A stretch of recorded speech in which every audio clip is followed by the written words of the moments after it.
Hey everyone, this video is part 2 of the Allusions for my AP English 4 class. And so we're going to go over a few more. Um, so first off, we have the Holy Grail, and I'm willing to bet you've heard this one before. This is the cup which, according to legend, is said to have caught Christ's blood at the crucifixion. It's also, interestingly enough, the Grail that he drank from during the Last Supper. It is this in mythology, specifically Arthurian mythology, which is King Arthur, Sword in the Stone, and all of that. The search for the Holy Grail is what basically defines the purpose for many of the knights. There's a story in the Arthur myth where a bunch of knights decided to go out and try to find the Holy Grail because it was believed that only the purest of heart could find it. And then if you could find it, you would be immediately taken to heaven. And according to the story, Galahad, the son of Lancelot, was pure of heart, and he was able to get the Holy Grail. Um, but the Holy Grail alludes to any um, object or goal that is essentially the be all end all. It is the one thing you want more than anything. You believe that it will not only make you complete, but it makes the journey. If it's a difficult journey, it makes it worth it for many people. Like an athlete, the holy, a state championship is their holy grail, or a five for English students, a five on the AP exam, maybe a holy grail, or entrance into a certain college or a scholarship is their holy grail. It is the thing that they are pursuing at expense of all else. That is the one thing they want more than anything, and they're willing to do anything to get it.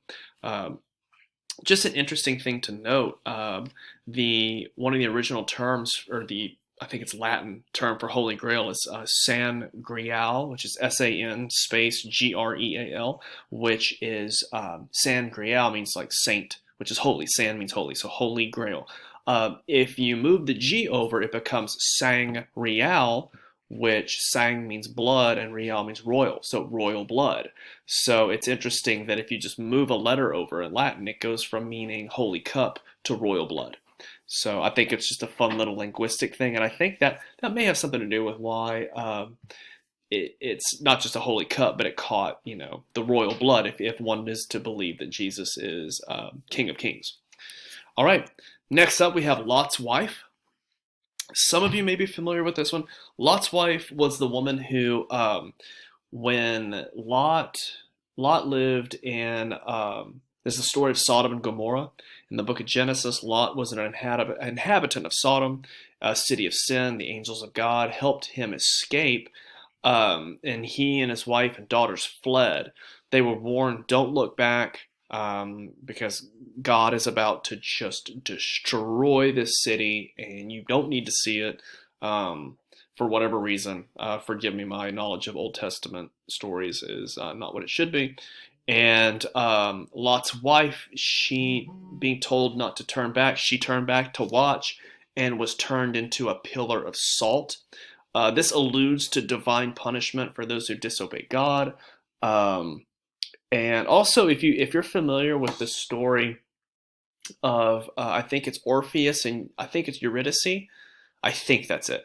The guy who's he goes into the underworld to get his wife or his girlfriend. She died, and then on the journey back up, he's told that because she is a spirit, he can't see her or hear her, or he can't hear her, but she'll be right behind him. And the god of the underworld, Hades, basically says, if you turn back to see her, she will have to stay here. And so they begin journeying on their way out, and as he gets to the end of this journey, he begins to get nervous because he can't hear her. He begins to think that she's not behind him, so he turns to look back to make sure she's there, and he ends up dooming his whole journey. She basically has to stay because he violated the rules that Hades gave him, that he was allowing her to leave on. So it's a similar story. Again, I think it's Orpheus and Eurydice. If it's different, I'll tell you guys. But Lot's wife, she turned around, she turned into a pillar of salt because she did what she wasn't supposed to. All right, Pygmalion. Pygmalion was a sculptor and a king who created a statue of Aphrodite that he fell in love with. Aphrodite answered his prayer for the statue to come to life. He ends up marrying her. And this alludes to anyone falling in love with something they've created, sometimes with negative results. I can't think of any other examples except maybe any sort of movie dealing with artificial intelligence where someone becomes obsessed with something they created. This is one of those allusions that you probably won't see a whole lot of references to, but it's just a good one to keep in the back pocket in case you do see it. Pyrrhus, this is one. Pyrrhus, he waged a bunch of wars for a long time, and even though he won every battle, he lost way too many soldiers, so that when he died, his kingdom was in ruins. I mean, he was a king of nothing. So he waged all these wars and fought these fights to get what, you know? And so this has actually become part of our language, what's known as a Pyrrhic victory. It's one that is gained with too high a cost. You know, a Pyrrhic victory would be in the playoffs, you know, the team gets pushed so hard that they win, but then their 3-star athletes are out with injury.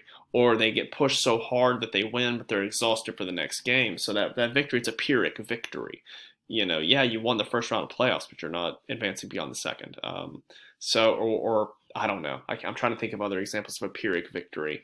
You know, you won, but the cost was way too great, and so it's a very bittersweet victory. Sometimes people say that climbing Everest is like a Pyrrhic victory because you had to suffer so hard, and then you get up there, and you know, in any book where people talk about climbing Everest, they say they get to the top and they're just like, that's it. Like, I want to get down. You know, they don't want to be there. So that's one that's kind of found its way into our lexicon.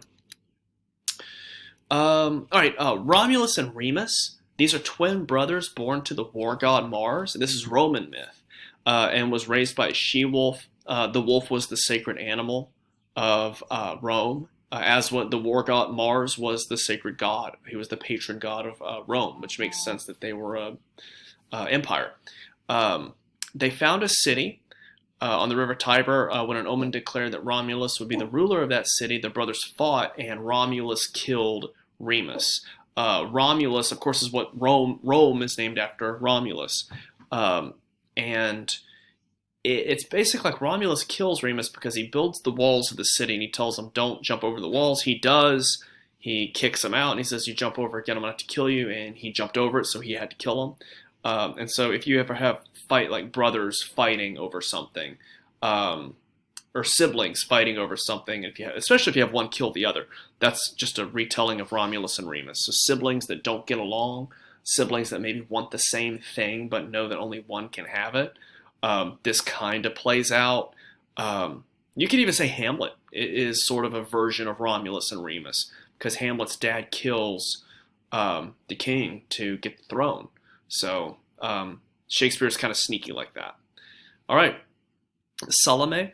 Actually, I had to look up how it's pronounced because I've always just heard it Salome, but that sounds too close to a shalom, which I believe is a Hebrew greeting.